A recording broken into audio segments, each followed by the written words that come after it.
যে কিশোরগঞ্জটা হচ্ছে একটা গাছের ফল, সেই গাছটা হইল রাজনীতিবিদরা, ছোট ফর্মে হোক বড় ফর্মে হোক তারা, যেটা পত্রিকা আসছে, নেতৃত্ব দেয় কাউন্সিলররা, তো মন্ত্রী এমপিরা, শুধু তারা হইল গাছ।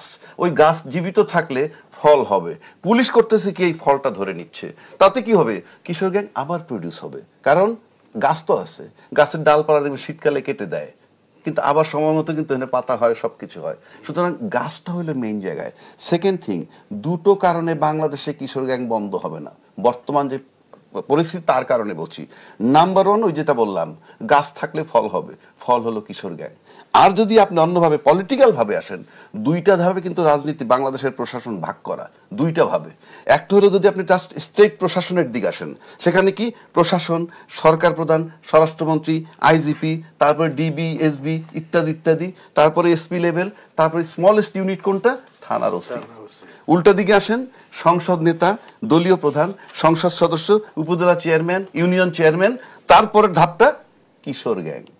অর্থাৎ রাজনৈতিকভাবে স্মলেস্ট ইউনিটটা হলো কিশোর, অর্থাৎ তারা আসলে রাজনৈতিক ছত্রছায়ায় বেড়ে উঠছে। আর প্রশাসনিকভাবে যে বড় ভাইদের কথা বলা হচ্ছে, যে বড় ভাইদের প্রশ্রয়ে তারা বেড়ে উঠছে, সেই বড় ভাইদেরকে কেউ খুঁজে পাচ্ছে না। বড় ভাই, আমি আপনাকে সিরিয়াল বলে দিচ্ছি তো। সুতরাং আপনি যদি এই ইউনিয়ন চেয়ারম্যান লেভেল থেকে যখন কিশোর গ্যাংটাকে লালন পালন করা হচ্ছে, আবার এইদিকে স্মলেস্ট ইউনিট পুলিশ মানে থানার ওসি, এবং এই ওসি সাহেব একে কিছু করতে পারবে না। কথার কথা ধরছি, রেগুলার আপনি কিশোর গ্যাং করেন, গ্রেফতার করেন, ডেইলি করেন 5,000 করে, কিন্তু পরের দিন তো আবার প্রডিউস হবে, কারণ গাছ বেঁচে আছে, বড় ভাইরা বেঁচে আছে, কাউন্সিলররা বেঁচে আছে, এমপি সাহেবরা বেঁচে আছেন। আমি তো বারবার একই কথা বলছি। সরকারি ছত্রছায়া আসলে এই ধরনের এবং এটা দূর হবে না কেন? দূর হবে, দূর হবে কখন, হচ্ছে কেন?